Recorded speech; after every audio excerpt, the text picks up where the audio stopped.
everyone! Woo! My name's Molly, and I work on drilling rigs.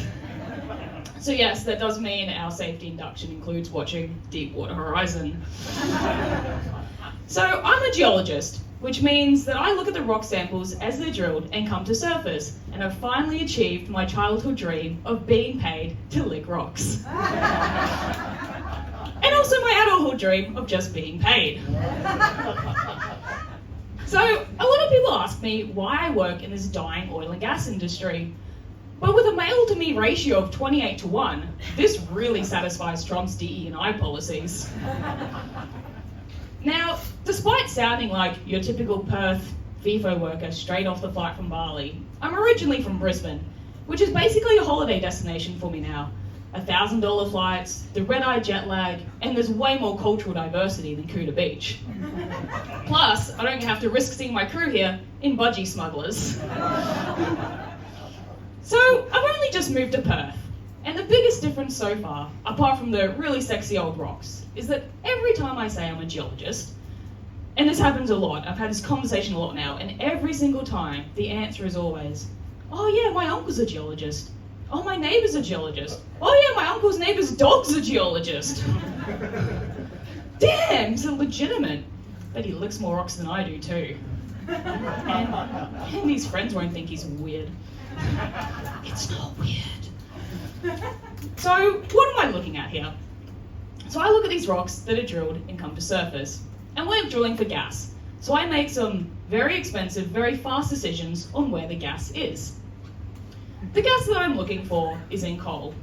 Now, coal is in layers a couple of meters thick underground, and these are known as coal seams, hence the name coal seam gas. This gas is methane. So most people associate methane with cow farts, but it's also natural gas. And it's the same natural gas that powers our gas stoves, the natural gas buses, generates electricity and powers our lights. So you could say these companies are gaslighting you.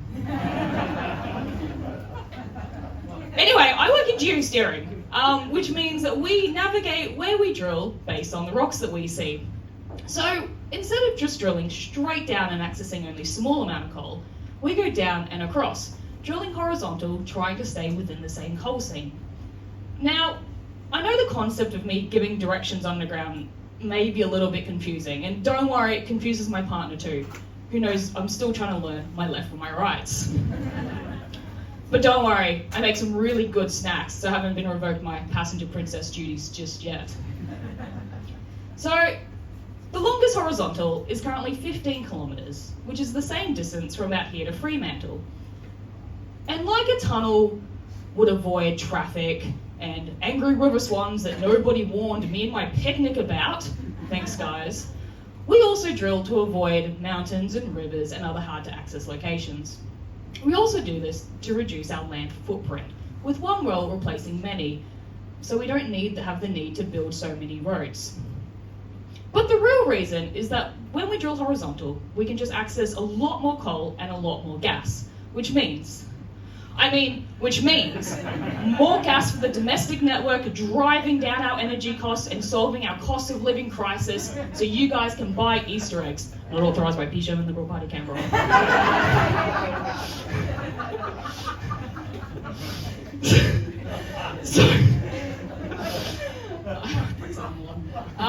So geology is often portrayed like layers of an onion. And on the grand scale, yeah, it's not bad, but on the small scale, it's nothing like an onion at all, despite how tasty both rocks and onions are. On a small scale, geology is chaos. There's thickening and thinning, where the coal seam will just disappear out into nothing. There's folding like a roller coaster of emotions. And my arch nemesis, faulting, where you're happily cruising along, and next minute, you'll just be faulted into something completely different. And my job is to navigate through all this. So, like your navman would navigate you through the chaos of Fremantle, which I certainly can't, I navigate through the chaos of geology. So you could call me a nav woman. So I navigate us through the path of coal, and then if we're kind of folded into a bit of a side quest, I work out where we are and where we need to go. So The rocks that I look at are deposited in environments for which you're quite familiar with today.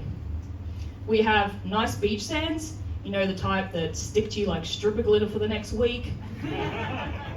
You go down to the river, you've got some nice pebbles that you can skim, dirty sandbanks, and you go down to mud flats, and these have nice clay that you know is nice and smooth on the palate.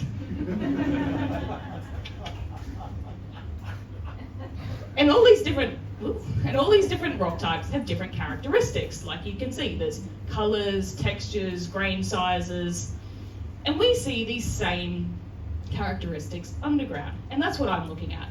So, me reading the rocks story is what really, really excites me, probably about as much as some of these fit pics excite you.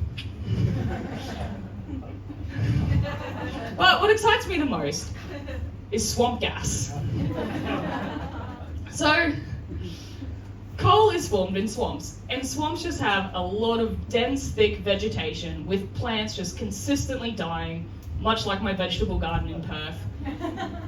And over time, a lot of this plant matter is just dying and going underwater in anoxic environments. So there's no oxygen and it's not breaking down. And this plant matter is just getting thicker and thicker and thicker. And so over millions of years, or as my partner would say, just the other day, it builds up and is slowly converted to coal and methane. But unlike the methane that's from cows, which doesn't really suit my vegetarian lifestyle, coal seam gas is 100% plant matter, which makes it vegan farts. And so where do we find these vegan farts? The first step we do is seismic. And seismic kind of works much like dolphins' echolocations. So, you know, dolphins are all just like, oh, they're not laughing at my joke. And that.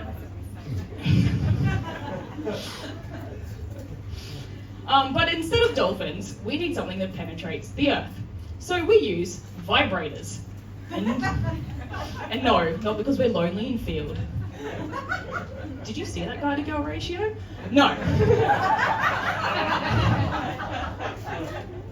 We use vibra-sized trucks. And these create a sound wave by vibrating the earth. And that sound wave goes down and reflects off other rock layers. And these sound waves then bounce off the rock layers and come to surface and are recorded by microphones, also known as geophones. And these give you a really nice picture looking something like this. Now, skilled geophysicists can process this data and interpret it.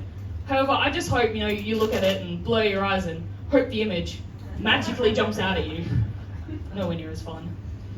And with this, you get together with a geologist, they grab their colouring in pencils, geologists love colouring in, and a bit of magic known as geological modelling to create some maps.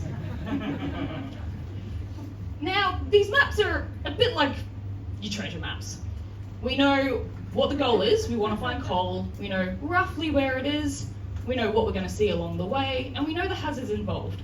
However, it's not detailed down to the scale that we need. So this is where I come in.